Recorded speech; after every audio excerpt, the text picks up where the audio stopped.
Ini, Jenderal, kalau ini saya masih fokus ke soal tadi persatuan dan pentingnya kerukunan ya. Itu kan idealnya kan memang kita harus melampaui itu gitu kan. Tapi kan faktanya residu pilpres dan pilkada itu kan masih ada gitu ya. Dan tetap di narasi-narasi publik itu kan masih muncul gitu. Bahkan bukan hanya dalam kaitannya dengan politik, Jenderal.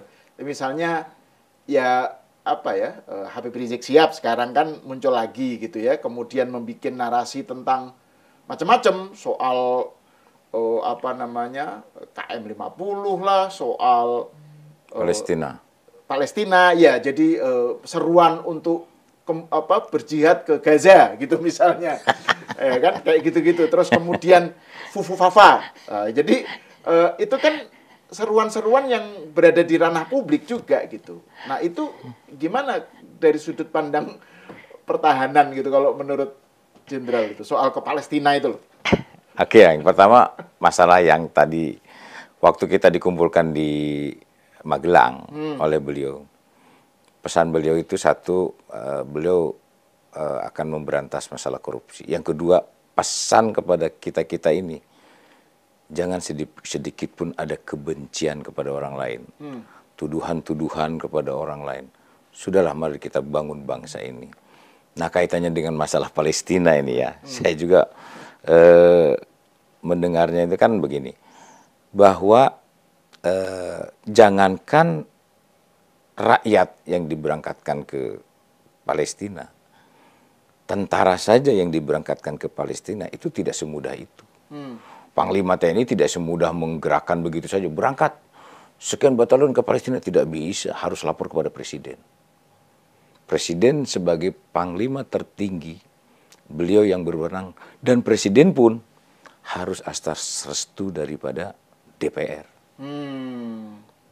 Termasuk kita mau diberlakukan darurat militer misalnya sebagainya, presiden harus ada restu dari DPR, tidak serta-merta begitu saja. Nah, apalagi rakyat, beliau sangat konsentrasi masalah Palestina. Bagaimana bantuan kepada Palestina, bahkan beliau mengirim kapal laut kepada Palestina untuk memberikan bantuan. Tetapi satu sisi juga, ini juga harus kita lapor kepada PBB, tidak semudah itu. Itu militer, kan begitu. Nah, bagaimana kalau kita akan mengirim rakyat? Tidak semudah itu, ya itu tidak semudah, dan dia siapa gitu loh, kan begitu kan? Jadi semuanya itu diatur ya, diatur oleh undang-undang, ya diatur oleh ketentuan, ya peraturan yang berlaku. Jadi tidak serta-merta asal bicara Kirim, saja. Itu hanya retorika aja gitu kali. Ya, betul. Dan kalau komitmen soal terhadap Palestina dan Gaza kan Pak Prabowo sudah Wah, luar menegaskan, biasa, Pak, sampai mahasiswa dari Palestina pun diundang ke sini, kemudian diberikan fasilitas-fasilitas, pendidikan dan sebagainya. Beliau sangat konsen sekali, tidak hanya berupa fisik, tetapi bahasa diplomatik pun di luar sana beliau sangat perhatian masalah Palestina. Ya memang yang kita analisa saat ini, yang kita berikan masukan bahwa masalah ideologi yang sekarang ini sedang berkembang, saya pikir tidak terlalu mengkhawatirkan ya masalah ideologi, walaupun saat ini sudah mulai muncul-muncul informasi-informasi, namun tidak terlalu mengkhawatirkan. Begitu juga masalah sosial budaya, ya. Dan yang banyak upaya-upaya yang sekarang dikejar oleh Bapak Presiden itu adalah masalah ekonomi. Sehingga ketahanan pangan, food estate, ini sekarang sedang gencar-gencarnya digalakan. Nah, itulah salah satunya juga beliau mengantisipasi kalau misalnya terjadi perang dunia misalnya. Nah, kita juga udah siap ya secara ekonomi, artinya kita kemandirian itu betul-betul kita jaga sehingga kita tidak tergantung kepada orang lain, seperti itu. Ketahanan pangan dan energi ya. Energi ya. Karena kan itu terkait soal hilirisasi apa itu kan arahnya supaya kita tuh ada kemandirian soal energi dan pangan itu ya. itu untuk jaga-jaga Ya, gitu. jaga. Nah, ini saya ingin bicara ke yang lain ini, Jenderal, lebih luas lah gitu. Jenderal ngikutin nggak soal perdebatan di kalangan NU terutama ya, tapi juga di kalangan umat Islam sih, antara ini loh, soal kontroversi nasab habaib. Nah, kita kan tadi bicara tentang Habib Rizik Syihab nih. Jadi kan Kiai Imad dari Banten itu Imanuddin. kan, Imaduddin ya kan mempertanyakan soal originalitas nasab habaib, bahwa itu kok apa betul itu nyampe ke Rasulullah atau enggak gitu kan. Ini kan rame terutama di kalangan Nahdiyin ya. Banyak yang mempertanyakan itu, misalnya berani tes DNA enggak gitu. jadi ini rame. Nah, yang saya tahu kan Jenderal Dudung ini punya hubungan silsilah dengan Sunan Gunung Jati. Ya, jadi kan ini kan ada kaitan lah gitu dari segi tema gitu. Bisa komentar tentang itu nggak, Jenderal? Jadi begini Mas, memang kan ditemukan oleh Kiai Imad itu berdasarkan hasil dari survei, bahkan penelitian, ya tesisnya Ya. beliau itu diketemukan bahwa tidak ada garis keturunan dari Rasulullah, yang saat ini ada Habib yang mengatakan keturunan dari Rasulullah. Dan akhirnya kemudian berita itu rame lah ya. Masuk Roma Irama. Nah, seperti itu. Nah, kemudian ada dari pihak, memang menurut saya itu kan hanya 1-2 orang saja yang menyampaikan seperti itu, kan begitu kan? Cuma kan nyaring bunyinya kan. Ya. Nah, yang mengaku cucu Rasul lah dan sebagainya. Tetapi secara akademis memang diteliti itulah oleh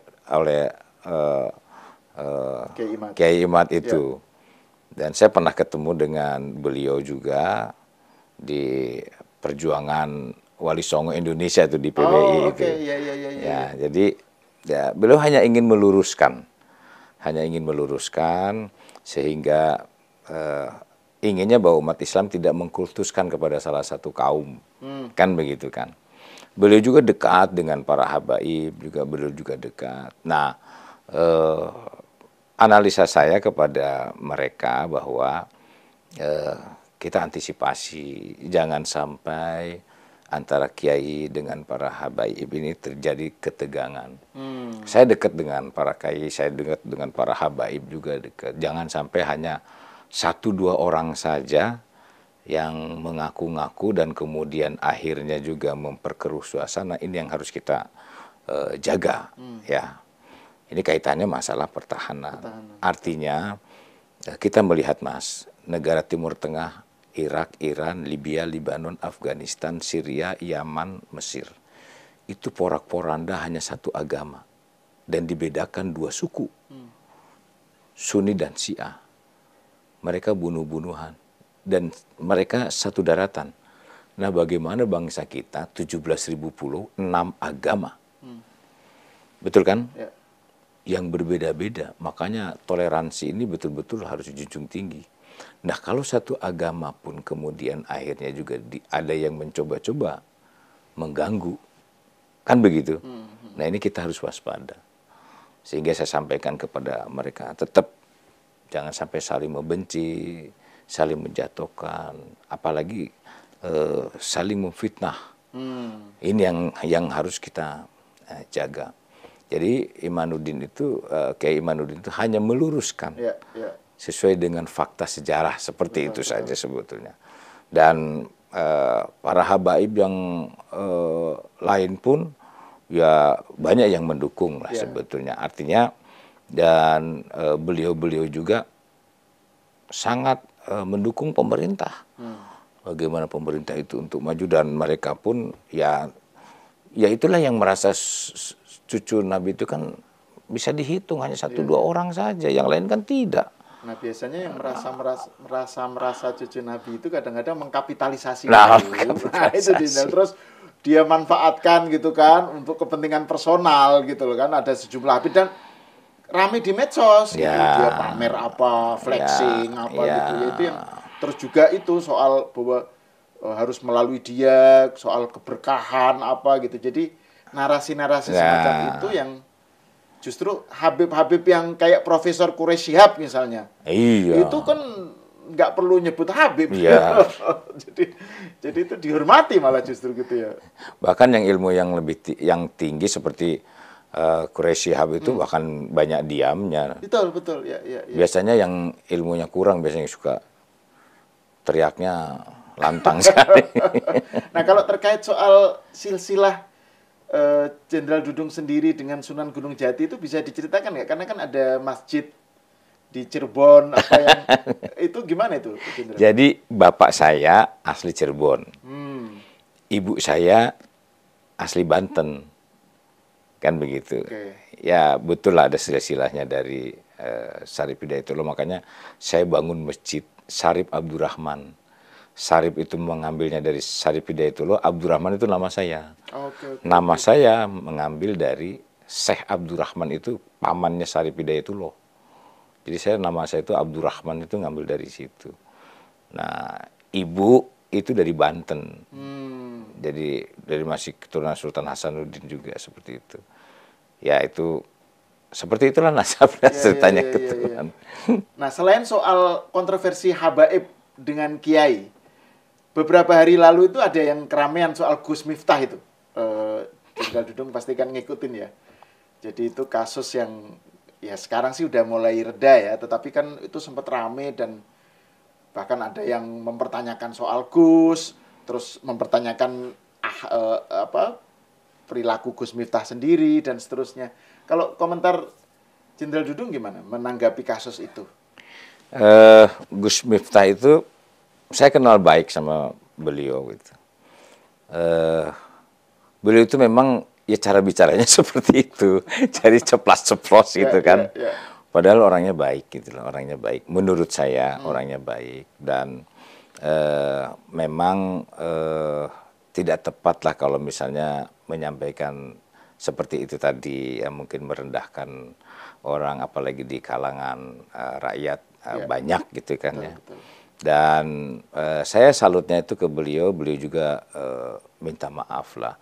Karena memang sebetulnya apa yang terjadi dalam di dunia ini, Pak, itu semua karena Allah Subhanahu wa Ta'ala. Baik cobaan, rezeki, dan segala macam. Termasuk musibah. Dan beliau menyadari itu. Namun yang kita petik hal positif dari beliau itu adalah beliau mengundurkan diri. Nah, itu saya senang itu. Kesatria dia. Memang beliau salah. Ya, beliau salah dan beliau akui itu salah. Dan jiwa kesatria ini perlu kita contoh. Karena banyak pejabat-pejabat kita juga yang anak buahnya salah, nggak mau mengundurkan diri. Betul kan? Iya, betul. Bagus itu. Ini harus perlu kita contoh. Jadi kalau ada stafnya salah, betul kan? Anak buahnya salah, apalagi yang melibatkan pimpinannya, mundur harusnya. Ini jiwa kesatria. Jiwa kesatria, iya. Biasanya kan kalau kita misalnya melihat kasus-kasus di negara lain, misalnya di Jepang atau apa itu kan, mundur itu sesuatu yang memang kesatria lah. Langkah yang harus diambil. Jangan di takut. Indonesia kan masih jarang. Iya, gitu jangan takut dengan pangkat dan jabatan. Kadang-kadang kan ada pejabat-pejabat di kita takut dengan pangkat dan jabatannya. Gitu. Walaupun salah gitu kan.